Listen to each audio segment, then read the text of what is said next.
आइए अब हम आगे बढ़ते हैं। ये जो एक डायग्राम देख रहे हैं, ये जो हमारी इंटेस्टाइन है उसका एक हॉरिजॉन्टल सेक्शन है। तो इसमें हम पढ़ेंगे कि जो आंत की दीवारें हैं वो किस तरह से बनी होती हैं, वो कितने स्तर की होती हैं।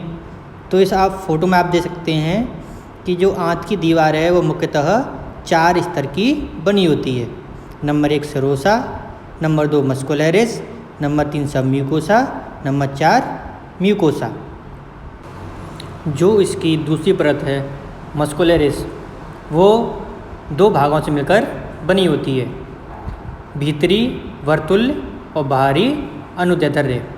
यानी कि जो भीतरी लेयर है, जो अंदर की लेयर होती है, वो वर्तुल होती है यानी कि सर्कुलर फॉर्म में होती है, और जो बाहर की है अनुदैर्ध्य यानी कि लॉन्गिट्यूडनल, यानी कि जो पूरी आंत में लंबाई में फैली हुई होती है।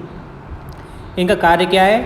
ये आंत में कॉन्ट्रैक्शन पैदा करती है, जिससे क्या है, इसमें जो भोजन है, जो भोजन पच रहा है, जिसका पाचन होना है या हो चुका है, वो इसको आगे की ओर धकेलती हैं।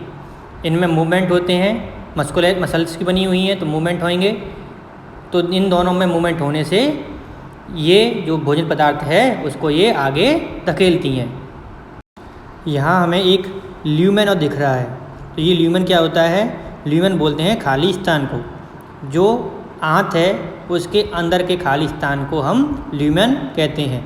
समझने के लिए हम समझे एक पाइप है, और पाइप जो अंदर से खाली होता है उस स्थान को हम क्या बोल सकते हैं? ल्यूमेन।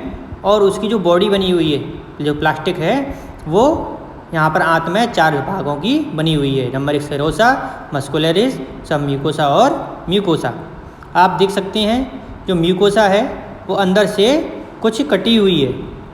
कटी हुई होने से क्या होता है, इस स्तर पर बहुत छोटे छोटे उंगली नुमा प्रवर्त पाए जाते हैं, छोटे छोटे विलाई पाए जाते हैं, जो इस ल्यूमेन के क्षेत्र को बढ़ाने में मदद करते हैं। आप देख रहे हैं जो सबम्यूकोसा है, इस स्तर पर कुछ ब्लड वेसल्स पाई जाती हैं, कुछ नर्व सेल्स पाई जाती हैं, जो यहाँ पर ब्लड सर्कुलेशन और हमारे नर्वस सिस्टम को पहुँचाती हैं। अब हम बात करेंगे पाचक ग्रंथियाँ यानी कि डाइजेस्टिव ग्लैंड्स के बारे में।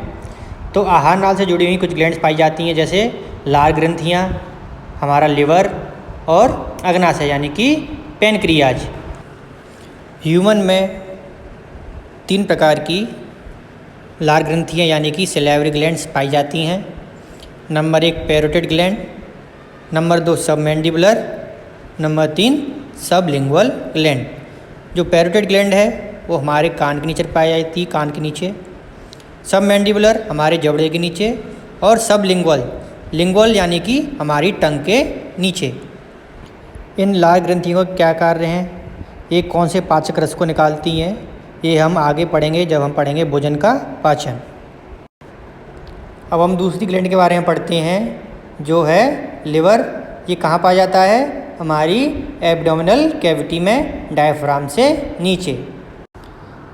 लिवर मनुष्य के ह्यूमन शरीर में सबसे बड़ी ग्लैंड होती है, और इसका वेट लगभग 1.2 से 1.5 किलोग्राम होता है। अब हम लिवर के बारे में पढ़ते हैं। तो जो हमारा लिवर है वो 2 भागों से मिलकर बना होता है, right and left lobe of liver.